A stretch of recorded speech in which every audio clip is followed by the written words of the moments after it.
Starting on a high note, we excite to kick off a power-packed session. Join us as we meet individuals who haven't just made the history but also shaped the future of humanity.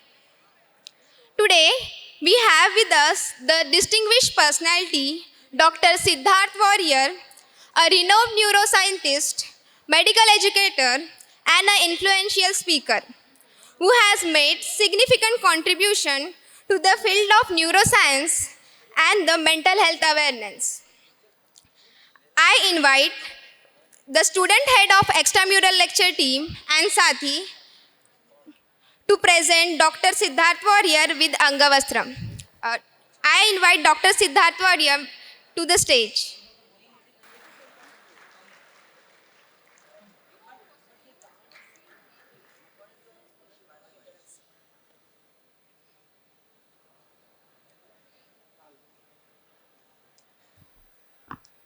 I invite head of extramural lecture and Sathi team to present Siddharth Warrier with Angavastram.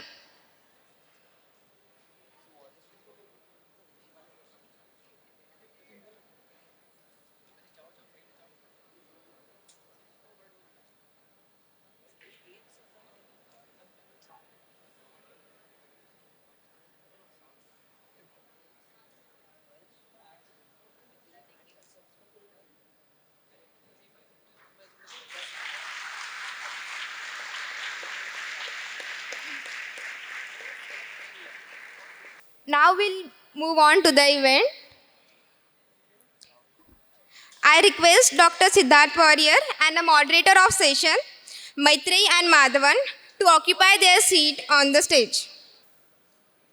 Thanks for joining us in the fireside chat with Dr. Siddharth Warrier. Hope you enjoy the previous events conducted by Sathi. Welcome, Dr. Siddharth Warrier. Thank you so much for having me. It's a pleasure and an honor to be at IIT Madras, an institute that I've heard so much about. And this is the first time that I'm coming here, and I found out that all of you are very, very fresh. You all reached 4 days ago, 3 days ago. I'm so glad to have been part of this journey from your day one, basically. Thank you.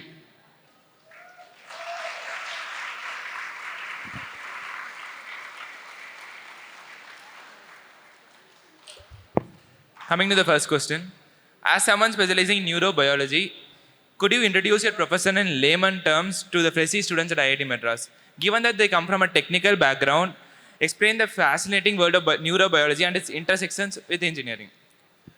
So, you've all heard about neurobiology? You can raise your hand if you've heard of this word. Have you heard of neurobiology? Now, keep your hands raised.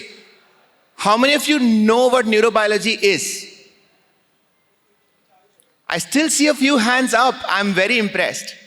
So don't worry, I'm not going to question you, but I wanted to give you an example that everyone can understand. You've all driven a car, or you've ridden in a car? Yes? Now, let's try to understand in layman's terms, for those of you who don't know what neurobiology is, let's understand it through the metaphor of a car. Because after this, you will never forget what neurobiology is. What is the purpose of a car? To move, right? Transportation, yes.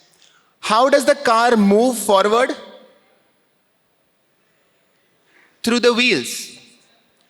You need wheels to move the car. But what makes the wheels move? Engine. In the human body, if you think of a human body as a car, your arms and your legs are your wheels, and the brain is the engine. It is that simple. But let's take it a little bit more complex. What do you have to put in the car to make the car run? Petrol. What is the brain equivalent of petrol?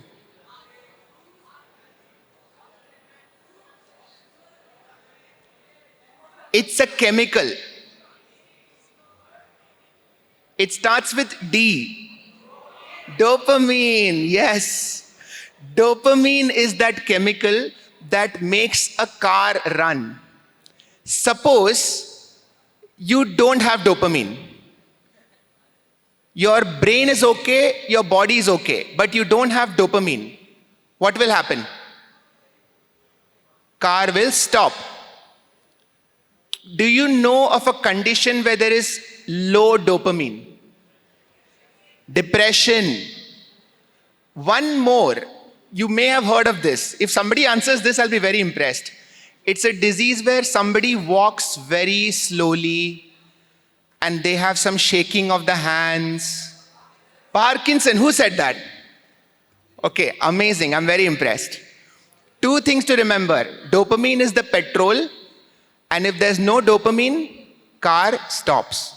Depression, same thing. Parkinson also, similar thing.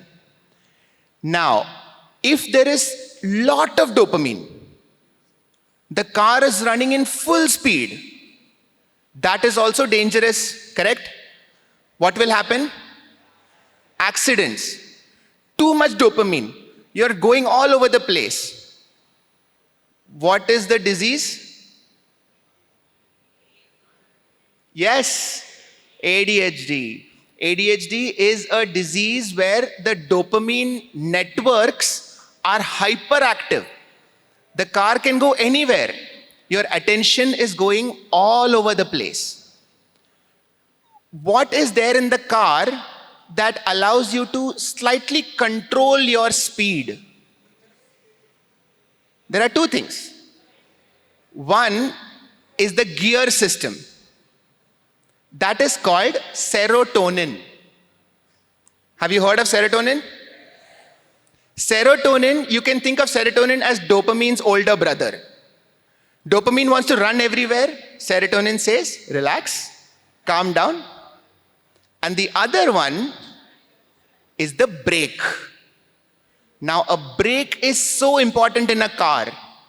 What is the braking system for us as human beings? I am so impressed. Cortisol. From emotion terms, you can think of it as fear. Cortisol is the hormone equivalent of stress, of fear. And all our lives, we have been told that you should not be afraid. Dar ke aage jeet hai. But fear is a very important system in the brain, because without fear, you would have crashed your car long ago. So you need cortisol, that is, you need a brake. You need serotonin, which is the gear. You need petrol, which is dopamine. And you need your wheels, that is your arms and your legs, to move better. This is neurobiology. Are we clear?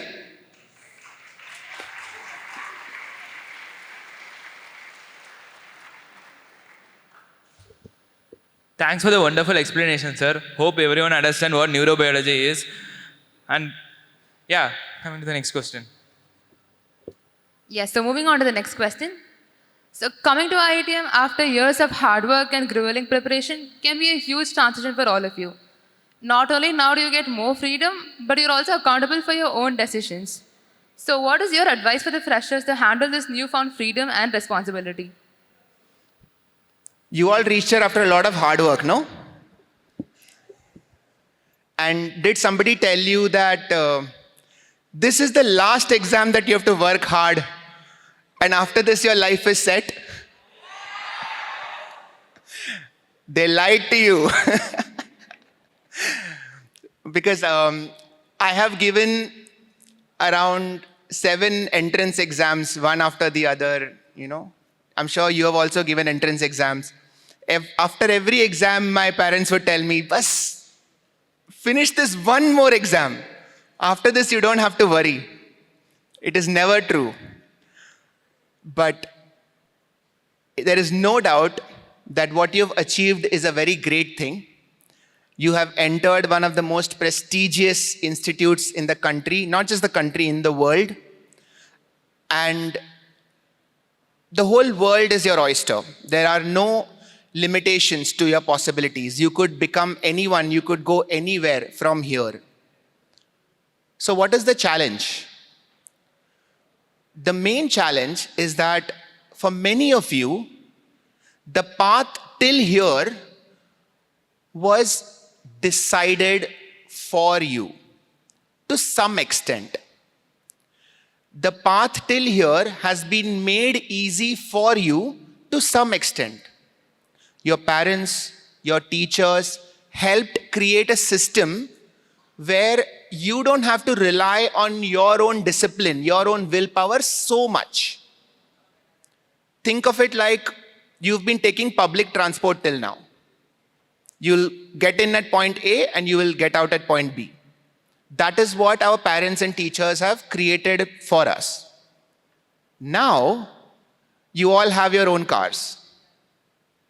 Now you all have your own vehicles and you are actually free to explore wherever you want to go. And this is a wonderful thing. Freedom is a wonderful thing because now you can explore where all the side roads are going. You don't have to go just in that back and forth, railway line kidhar jata hai, main wahi pe jaunga. I will only go where the public transport takes me. You can explore side quests. How many of you play video games? Do you remember in the old days, and I'm impressed that so many people in IIT have played video games. Do you remember those old games like Prince, the old one? Has anyone played Dave? No, that's before your time. In the old games, the character cannot explore random roads. There is one storyline. You have to keep doing that storyline until you finish the game. Have you played modern games? Have you played Witcher 3 or Spider-Man, the new one? Every road you can go down. You can talk to anyone. You play a game like Cyberpunk, every character is its own storyline. Until a point where you don't know what the main quest is and you don't know what the side quests are. That is exactly what life is. Up till now, you had a main quest where the final goal was enter IIT Madras, for example.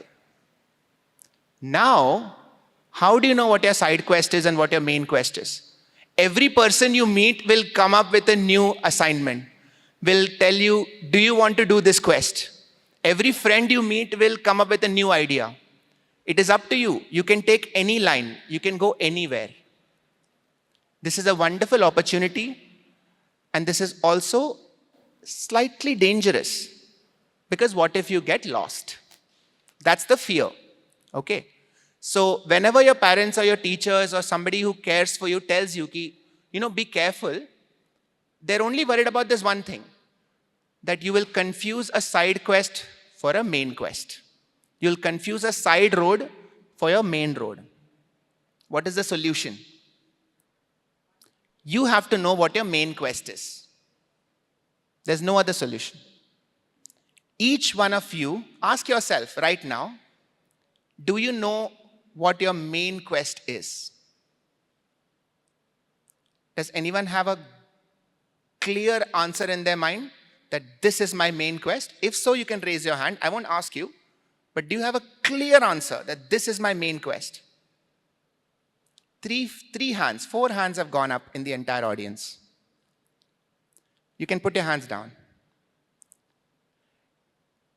For those of you who did not raise your hand, you might think this is a scary situation, but it's not. The beautiful thing about life is that you get to choose what your main quest is. And for the first time in your lives, you have the opportunity to choose. It's a beautiful situation. But remember that you have to choose. Over the next 2, 3, 4, 5, 10 years, you have to choose what your main quest is. And once you choose, everything else becomes side quests. Always keep that in mind. And once you choose your main quest, or what you can say, your purpose, automatically your brain will know where it should spend its resources. Because unfortunately, we do not live in a biological state with infinite resources.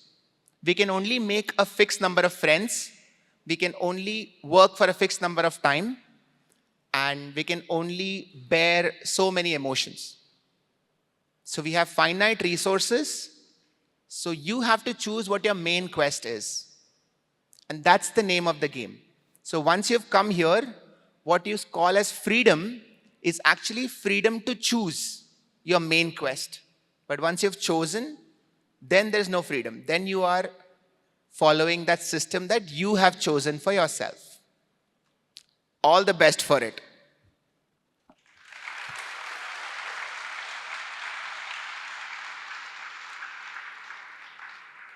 Thank you, sir. I'm sure that was a very helpful answer. INSTI has a lot of opportunities, and you rightly mentioned that it's about choosing your main quest. Even I learned many things from the answer, sir. Thanks for the advice. So coming up to the next question. How can students effectively navigate new friendship and the accompanying peer pressure while ensuring that they don't involve in unnecessary activities solely because their friends are involved? How can they maintain a balance between social life and personal growth? How do you define unnecessary activities? How many of you have already made friends here? Oh, wow. Aren't you here for just 3 days? You guys make friends really quickly. Have you already formed groups? Yeah? Let me tell you how the brain forms groups, okay? In the brain, there is this deep-rooted fear of death. Understandable? Nobody wants to die? Correct? I'm not asking a show of hands here. Nobody wants to die. Back in the day, when we were all staying in jungles, what is the one thing that prevented us from dying? Community. Anyone who was out in the jungle by themselves would die. They could not survive. But when human beings came together as tribes, they found survival. Which meant that if a tribe were to kick you out, it is effectively a death sentence. Which is why in the brain is a special chemical, which is not there in cars. Because cars don't care if other cars are next to them. But we care. What is that chemical? No. If somebody replies this, I'm leaving. No. Oxytocin. I love this. Amazing. Big hand for whoever answered that.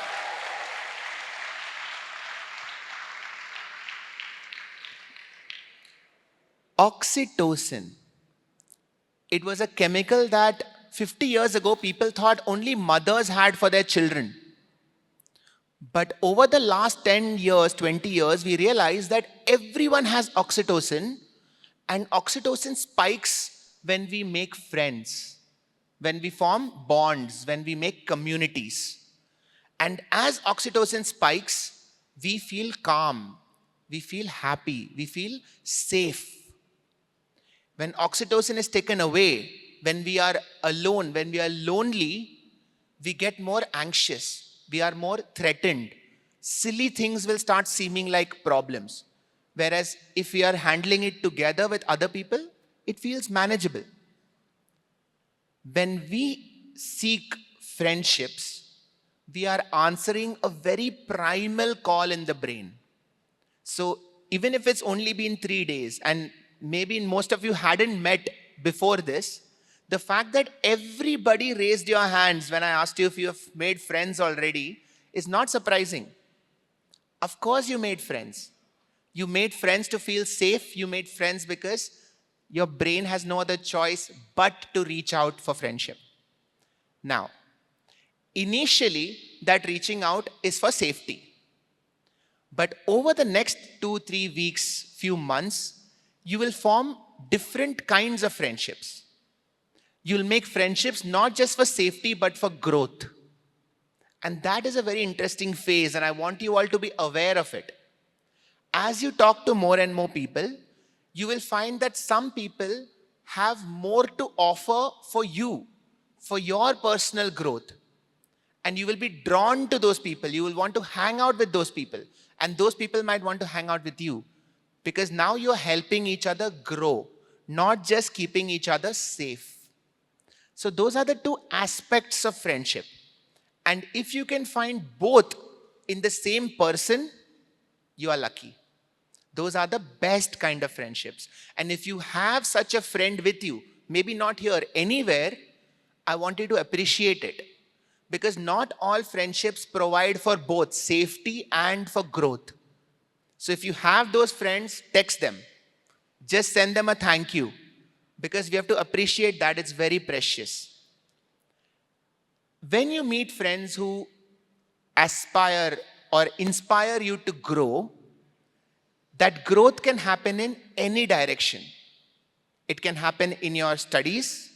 It could happen in your personal life. It could happen in relationships. It's all growth for the brain. Because all new experiences are growth.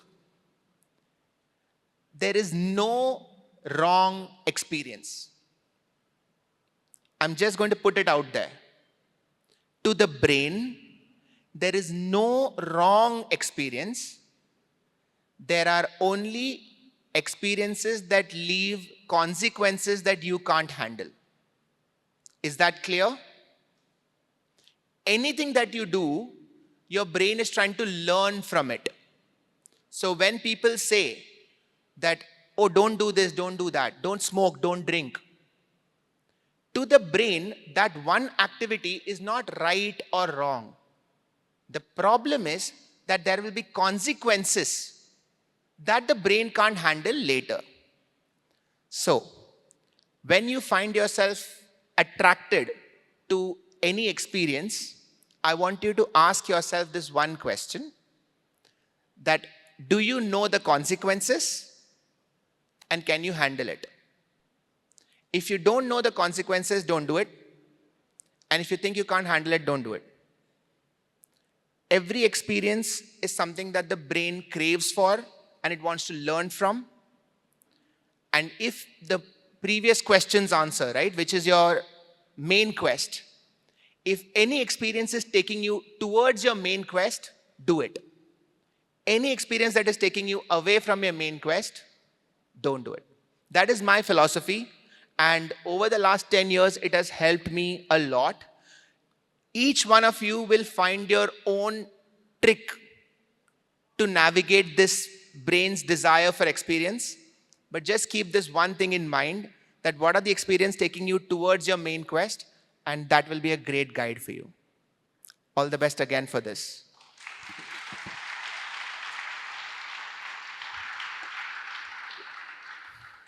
It was a wonderful response, sir. And thanks for pointing out the difference between the security and safety. Yeah. Right on cue to that answer, sir. So, as you mentioned, sticking to your tribe is a natural instinct. So, while making friend groups, it is common that you don't tend to step out of your comfort zone. But I'm sure you'd agree that's not the case. So, how can we encourage freshers to actively engage with people outside their own immediate circles and build meaningful relationships with diverse people? So this is how growth works. Each and every one of you will have a list of some things that you can do which is in your comfort zone. Correct? Every one of you will have something. Suppose if I ask someone to come up on stage and do something, there is that one thing that you can do that you are most comfortable doing. It could be you might sing something, you might dance, you might do something which is in your comfort zone, and whatever everybody else is doing is out of your comfort zone. You can understand this. Now, between your comfort zone and your discomfort zone is a zone called possible growth. And I want you all to know where that zone lies for you. And that is the zone that will teach you the most amount of things. So wherever your comfort zone ends, don't make that a hard limit. Don't say that, no, this is outside my comfort zone. I don't want to step out of this. Because only when you step out of your comfort zone into the zone of growth will your comfort zone expand. And as your comfort zone expands, you will become comfortable, and not just comfortable, you will become good at more and more things. Now, the problem is that most people don't know their own comfort zones, and so they might play too conservative. And then when they want to step out, they might step out too far out. And when you step out too far out of your comfort zone, it triggers the cortisol system. It triggers the fear network. And not just fear network, it might even lead to a permanent state of, I never want to do this again. If you experience something that makes you so afraid, you might create a neural connection in your brain that tells you, never do this again. For example, you have never ridden a roller skate before or a skateboard before. Somebody makes you stand on the skateboard and pushes you. And you go for 5 seconds and you fall. You did not enjoy that experience. Now your brain has decided that anywhere near a skateboard, I am not going. And this is called trauma. So whenever you use or hear the word trauma, I want you to understand this. A trauma is an experience that leaves a mark in your brain. It's like a reminder कि भाई ये नहीं करना है. This I should not do again. Have you heard of this term called PTSD? Post-traumatic stress disorder. This is an extreme case of trauma where, say, somebody has been in a car accident and after that they think, never again. I'm never going into a car again. They don't want to analyze that it was just that car on that day in that event. The trauma is too deep. In a very small way, we constantly do this with people. One friend was mean to me. I'll never talk to them again. This is when your brain wants to skip analyzing something and directly jumps into the final conclusion. कि मुझे समझना ही नहीं है. I don't want to go into it at all. Now, the way out of this is A, to understand where your comfort zone ends, and B, I want you to do this little exercise with me. It's called stress regulation. Can you do this? It's a 1-minute exercise. I want you all to be aware of your breathing. Just become aware. Don't change your breathing. Just become aware of, are you breathing fast? Are you breathing slow? Be aware of your body. Be aware of your muscles. Are your back muscles tight or are they relaxed? Is your shoulder tight or is it relaxed? If you can feel your heartbeat, do you know how to check your pulse? Check your pulse on your finger, on your wrist, and see if your heart is beating fast or slow. And then be aware of your mouth. Is your mouth dry? These are a few pointers that tell you if your body is relaxed or is it stressed. Your body tells you when you are stepping out of your comfort zone. And one of the reasons to know neurobiology is to be able to listen to your body better. Just having that feedback tells you that this is my comfort zone, and beyond this, I need to approach with caution. Once you start practicing this and you start listening to your body, all your social navigations become much easier. You immediately know that this conversation is making me uncomfortable. This situation is not for me. And then you can start pushing those limits in your pace. Try this out at your own free time, and within a few tries, you will figure it out.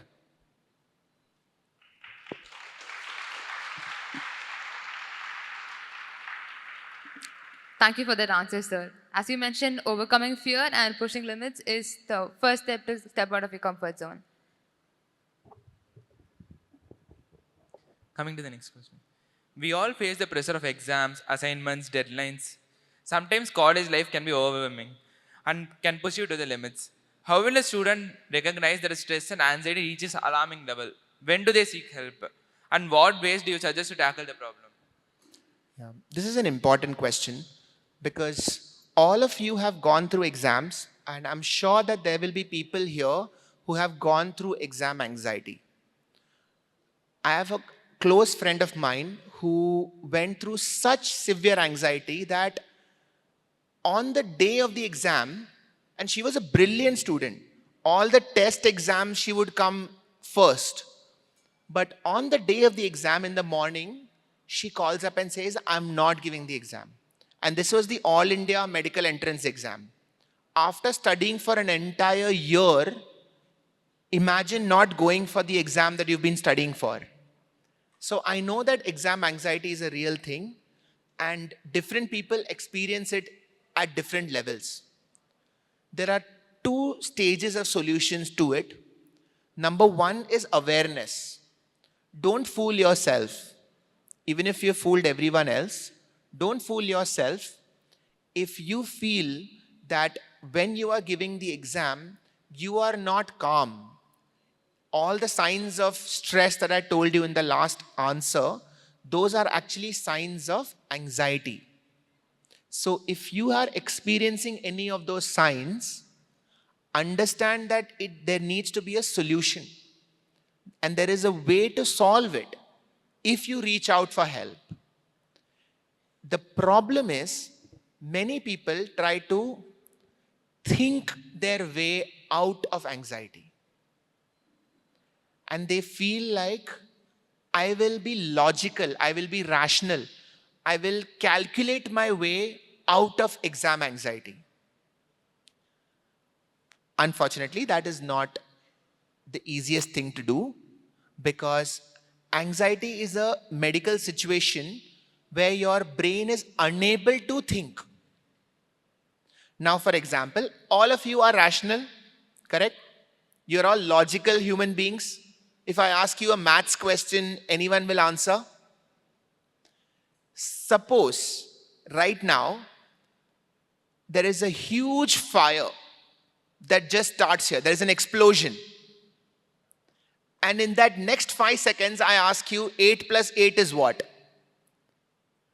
And everybody screaming and shouting. None of you can answer. Because the ability to calculate comes from a part called as the prefrontal cortex. That is the evolved new human part of the brain. When there is an explosion, when there is an earthquake, when there is danger to your life, the prefrontal cortex switches off.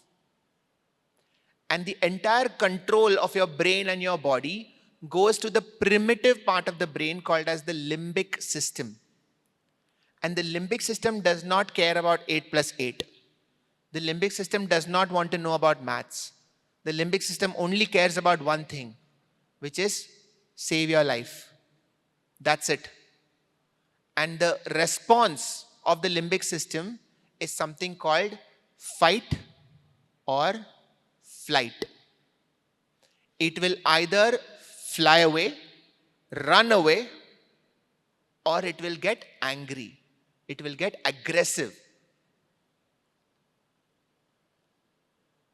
Interestingly, observe human behavior when the stock market falls. When the stock market falls, you will see anxiety play out at a national level. When everybody goes into panic and they start selling. It is that same limbic system that has caught up with everyone. You will observe this again and again once you start seeing this. Anxiety means your prefrontal cortex has switched off. So you can't think your way out of anxiety. So if you are experiencing those symptoms, mouth going dry, unable to think clearly, heartbeat increasing, breathing fast, Understand that you need to find a solution and your own brain cannot be trusted at that time. What can you do? If your prefrontal cortex was working, great. But it's not working. So what can you do? Two things. One is you can force your prefrontal cortex to work. How? You can use words. Because the ability to use words is a prefrontal cortex action. Inside the prefrontal cortex is an area called Broca's area. B-R-O-C-A. You should read about this. Broca's area has the job of figuring out what word to use. So when you talk about your anxiety, your prefrontal cortex is slowly getting more and more control. Whereas if you shut down and you refuse to talk to someone, you are going more into limbic. Which is why talking to somebody about your anxiety helps. Writing about it helps. Journaling helps. You are using your own prefrontal cortex more. The other thing to do is to say, my prefrontal cortex is not working. Let me use somebody else's prefrontal cortex. So you talk to a friend and you ask them, you tell me what I should do. It's literally like borrowing their prefrontal because yours is not working in that moment. Have you noticed there are some of you may be like this, and you may have friends who do this. They make the worst decisions in their own life. In their own love life, they make horrible decisions. But if you go to them with your problem, they give amazing advice. They'll tell you exactly what you should do, but not in their own life. Because in their own life, their prefrontal is not working. In their own life, their own limbic is working, but for you, their prefrontal is working. This is why you should ask for help. You should talk to others. And basically, speaking to a therapist or meeting a counselor is using somebody else's prefrontal for you. That's what therapy means, in short. So if you are facing anxiety, not just for exams, for any reason, use somebody else's prefrontal cortex. And if your friends are available, talk to them. But sometimes even friends can't handle anxiety beyond a certain stage. Please reach out to a therapist and use their prefrontal cortex, because I don't know if you know this, but that's their job. They are sitting there with their prefrontal cortexes, just saying, hey, does anybody want to use this? Go to them. They are trained and they will help you. I hope you take this advice seriously, and I hope at least some of you go to therapy just to try it out, even if there's nothing wrong with you, because that's what I did. I went and met a therapist just like that. I sat down and she said, what's wrong? I said, nothing. And 1 hour later, I found out that, you know what, actually some things were wrong. But experience it. Just go and talk. And you'll realize how many things you don't really address in yourself. It's a great experience. I hope you try it out.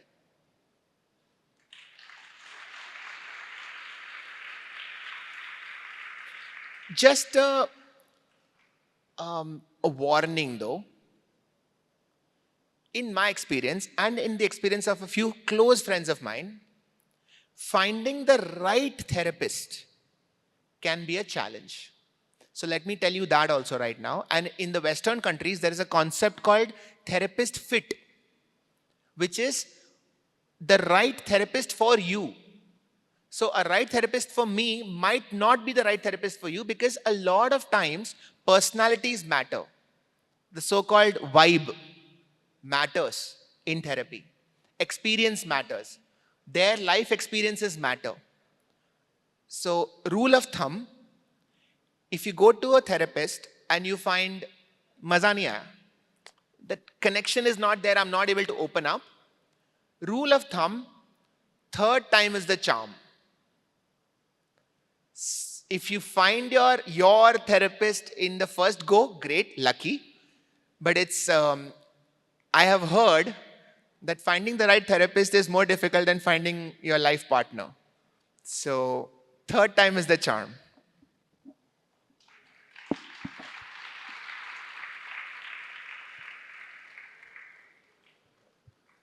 Thanks for this, sir.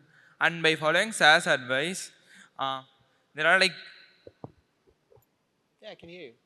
yeah. And by following sir's advice, there are QR codes outside your hostel doors. Have you noticed that? So yeah, please don't hesitate to reach out and scan the QR codes and write whatever problems you're having in your Insta life and update that in the QR code.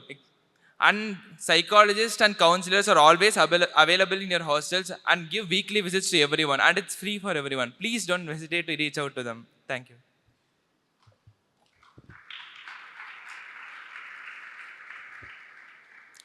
Following up on that question, sir, in the past few decades, we have seen that there has been considerable improvement in mental health awareness, thanks to more people like you.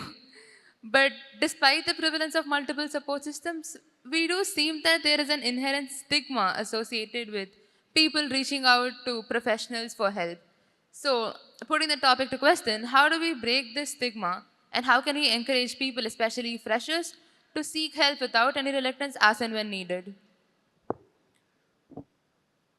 The stigma is because our understanding of psychology and neurobiology is very new. So it wasn't very long ago that we didn't even know what the brain did. We used to think many years ago, maybe a couple of centuries ago, that behavior actually came from the stomach. In fact, if you've heard of this word called hysteria, hysteria is somebody acting irrationally, screaming, shouting. The word hysteria is from the word hysterus, which is uterus. People actually thought that the uterus is responsible for behavior. This was 3-4 centuries ago. Our understanding of the brain, our understanding of dopamine, serotonin, brain networks is very recent, 20 years, 30 years. In fact, a lot of the network stuff that I'm telling you is 10 years old. Understand from the perspective of human knowledge how recent that is. And now understand where all our prejudices are coming from. Our prejudices are hundreds of years old and our knowledge is 10 years old. Of course, there is going to be a lag. Once this knowledge, now that I have told you these things, you might start thinking about it. The way you think about mental health will slowly shift. And you will understand that everything is chemicals. At some level, everything is networks and chemicals, and whenever you face a problem, you have to solve it. It's as simple as that. If your heart has a block, you go to a cardiologist because you can't just think your way out of a heart attack. Similarly, if there are chemical levels which are altered in your brain, visit a specialist. These stigmas have come from a time when we didn't really understand, but it is our job, us, this generation and the next generation, to at least know the truth of biology, of science, of what is happening and fix it. Now, this lack of knowledge is not just on the side of the population, of the general public, but also on the side of the doctors. Because I know that there are doctors who are trained 10, 20 years ago who are not up to date with mental health. I'll tell you this also. So you might visit a family physician who is, say, 65 years old, and they may say something which is not helpful. Again, it is up to us, our generation and your generation, to change that mindset. Okay? And there is no doubt, it is inevitable that the mindset will change Because once you're faced with a problem, you go to somebody and the problem gets solved. That is how faith increases.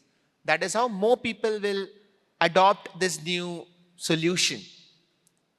So I am very sure that conversations like this go a long way into shifting that mindset. And I hope you guys carry this conversation forward.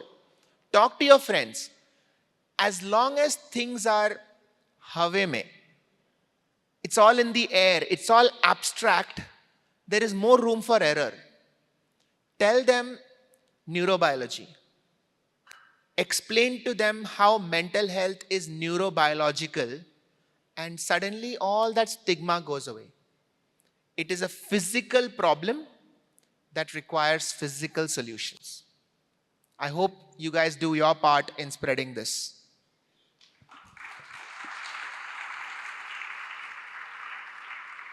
Thank you, sir. That was an impressive answer.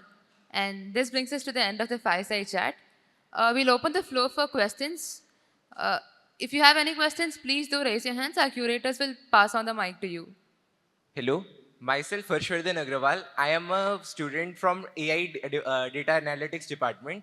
My question is this why visualization is so powerful? Because it is like borrowing your prefrontal cortex from your earlier self. As in the time of disaster, you have already visualized what you have to do. I'm glad you asked about visualization. There are a couple of words that are used interchangeably in the public, and I wanted to clarify them. One is visualization, one is manifestation, and one is attraction or law of attraction. Now, let me explain to you what these are. Visualization is when you imagine what is going to happen. And many people would end up, everybody visualizes. None of you are here without visualizing, first of all. Because you visualized giving the exam, which is why you gave the exam. किसी ने गलती से तो नहीं दिया. Nobody gave it by accident. You all visualized it. Filling the form is a visualization that you will give the exam one day. You visualize getting into IIT Madras, that's why you're here. So everyone visualizes. But what is the right way to visualize that will make things easier for you? And I learned this by reading about athletes. Michael Phelps, the Olympic swimmer, his coach, even at his level, before every competitive swim, would make him visualize all the different outcomes. He would come first, second, third, he would be last, he would have a leg cramp, he would struggle to reach with his competitors. And then he would make him visualize what would he do to overcome those challenges. Now this last step is very important when you're visualizing. Whatever it is that you want, can you think of that in your mind? Something that you want. Think of it. Think of that thing that you want. And in this moment, in all of your brains, dopamine is going up. I want you to become aware of it. There is this sense of anticipation. There is this sense of pleasure. There is a sense of wanting. If you keep visualizing that thing. This gives you motivation. This allows you to want to get up from your chair and do things. But this is only half the job done, because just visualizing that does not mean that your path becomes any easier. You still have to struggle. You still have to do all the hard things. Which is why, instead of just visualizing outcome, I want you to now visualize process. What is the thing that you have to do to get to that place where you wanted to go? Visualize it. Visualize sitting in your library and studying day after day. Visualize going to the gym and doing those workouts. Visualize taking those hard conversations. Visualize doing those hard things. This is not going to give you dopamine. If anything, it might annoy you. But this visualization is what gives your brain a practice run. Which means whenever those hard things do happen, and it will happen inevitably, you will now face them better. Because in your brain, you will think, I've done this before. So the right way to visualize is not just outcome, it is the process. And this is very useful and I would recommend it. What is the problem with the other two things? Manifestation in some way believes that me desiring something will make it happen. Similarly, for law of attraction, it believes that I will use words in a certain way and the right people and the right opportunities will come to me. Now, there is 20% truth and 80% scam in these words. The truth is that if you keep telling yourself that you want to become a PhD or you want to win a Nobel Prize for physics, for example, okay. Now, if you keep on manifesting it, what is going to happen is, as you talk to people and you keep talking about this, you will spot opportunities that you otherwise would not have because your brain is constantly thinking about it. I want you to do an exercise. Look all around you. Look all around. Now, I want you to only spot the color green.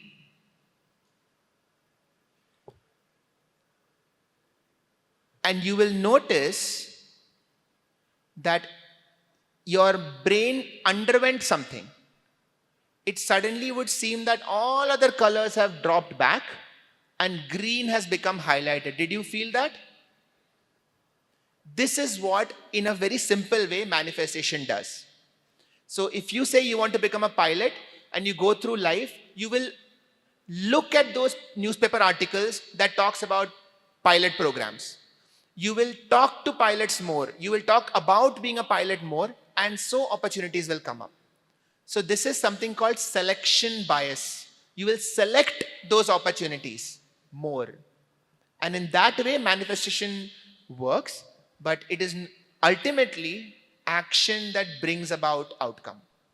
No thought alone has ever brought about outcome. So if you sit in your room and you manifest your whole life, you will be known as a chronic manifester and nothing more. And same for law of attraction. So whatever you do, don't go into those courses or scams that lead you down that road. The final outcome comes to whatever makes your actions easier.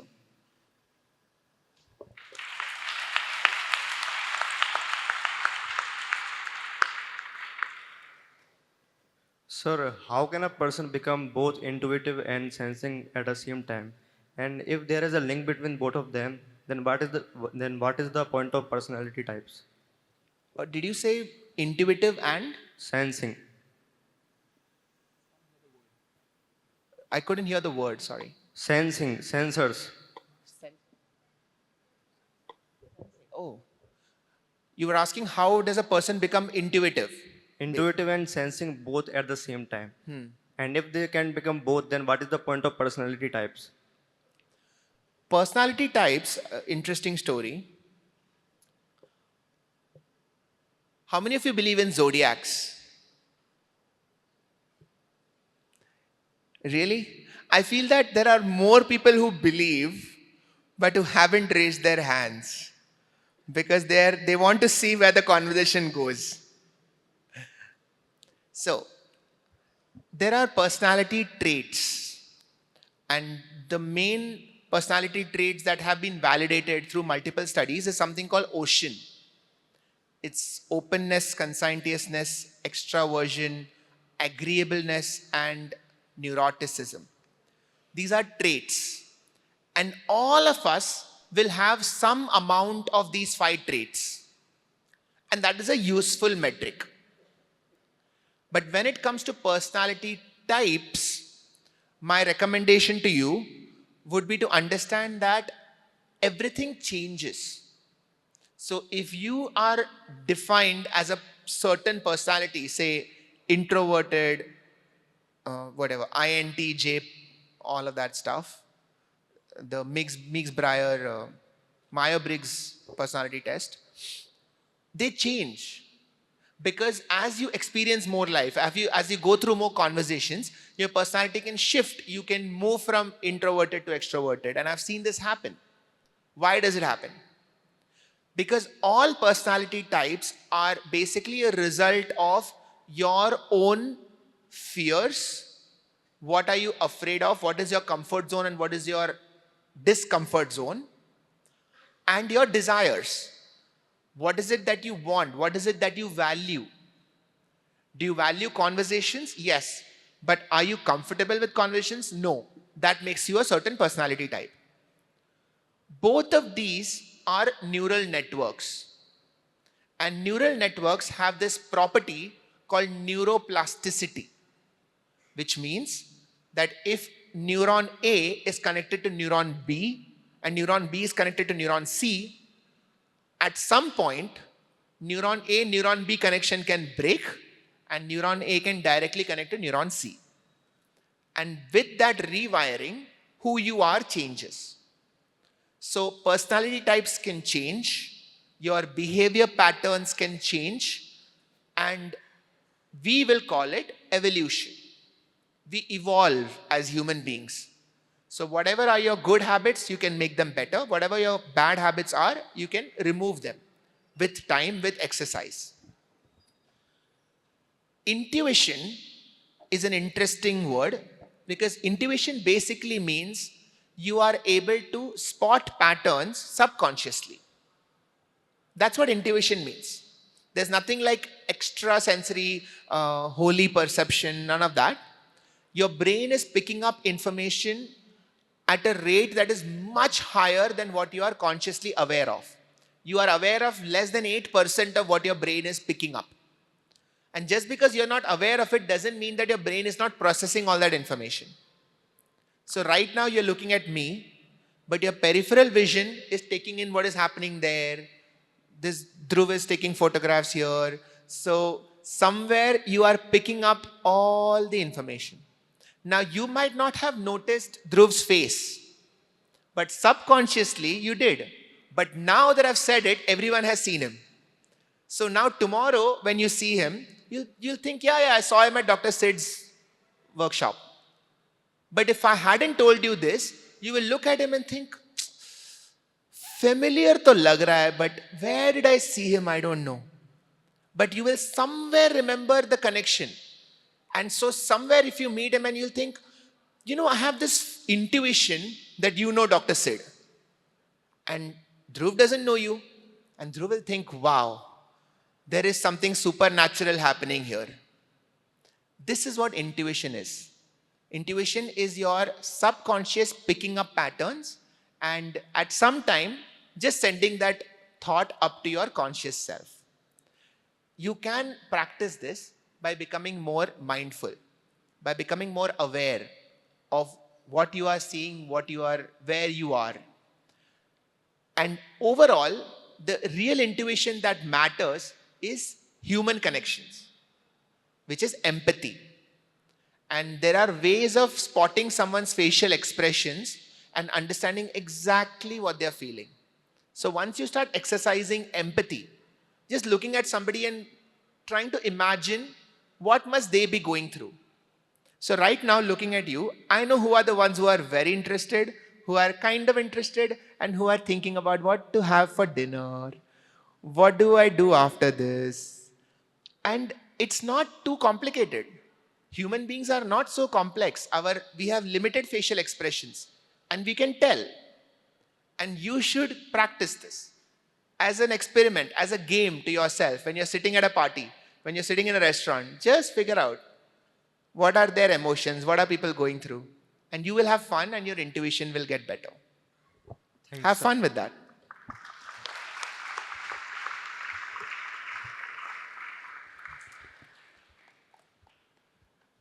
So we'll take 2 more questions, I think. So the blue t-shirt on the 3rd row. Okay, so let's take 1 more question and then we'll be done. All right. Thank you, sir. Yeah. Sir, you mentioned, like you said, that as a general strategy, it's good to not do the things which you don't know the consequences of, right? When we were talking about the main plan. But then you mentioned about our comfort zone, our discomfort zone, and the area in between. So, how do we relate these two things? If we don't know what's going to happen and we don't try it, isn't that basically staying in our comfort zone? It's a very good question. And this question was a lot more applicable back in the day when every new experience was truly a new experience without any kind of evidence behind it. So, somebody say human beings evolved out of Africa and they had to migrate to Europe. They have no idea what migration to Europe means. It was absolutely a do or die situation. For us, thankfully, there are many things that we have not experienced. But that doesn't mean that no one has experienced. In fact, in today's time, it is very difficult to do something that nobody has ever done before, very honestly. So, what might be a new experience for you, you will still find evidence for what it will lead to based on other people's experience. A good example is skydiving. Now, the first person who did skydiving, for him it must be really terrifying. But we don't have to be terrified. But it is still a new experience for us. And we have access to data of what is the safety, what is the danger, will I survive this, will I not. So there are ways of stepping out of your comfort zone while still being safe. Because we are hoping for the long run. We are not in do or die situations. We want to live up to 80, right? 90. And we want to live up to that healthily. So when I talk about stepping out of your comfort zone, I mean stepping out of your personal comfort zone, not as a species. The first people who move to Mars will actually be stepping out of our comfort zone as a species. Maybe one of you might be in there. Who knows? Maybe some of you might end up in SpaceX and you will be in the first rocket to Mars. If so, send me a DM. I would love to know what your journey was. But you will be experiencing things that are new for you, but is not new for the world. So my advice to you would be, don't fool yourself. There is enough evidence out there for what something will lead to. And the only reason for you to do it is because you want to experience that experience. But you know what will happen based on what other people have said. So take that into account. Thank you, sir. As we are running out of time, so we'll move forward. Guys, thank you so much. You guys have been a wonderful audience. I really appreciate it. Thank you, sir, for such insightful discussion. It has been truly enlightening experience for all of us. As we draw too close to the end of this session, we want to express our heartful gratitude to Dr. Siddharth Warrier for sharing his invaluable knowledge and experience with us.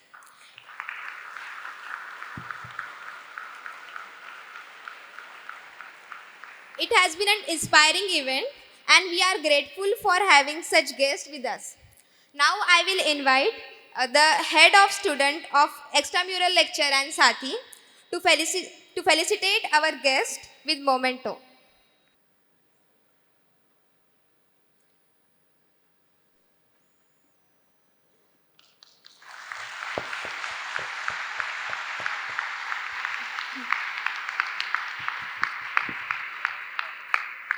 Now I will call upon heads with EML yearbook and I will request to the sir to leave your note for IITM community on the same.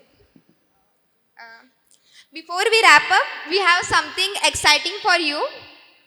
So let's see what it is.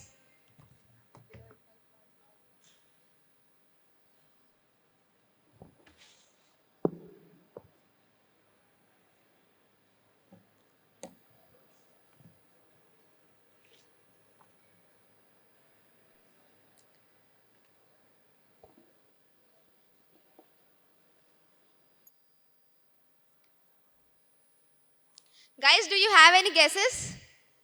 Anyone?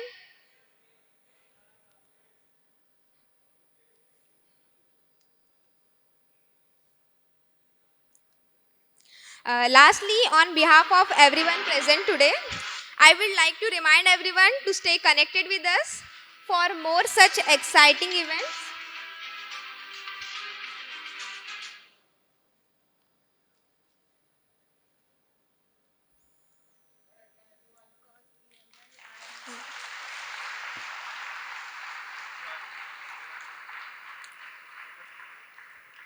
Thank you everyone for joining us today. Have a great time and stay curious. Now I will call the EML team and Sati team to have photo with sir.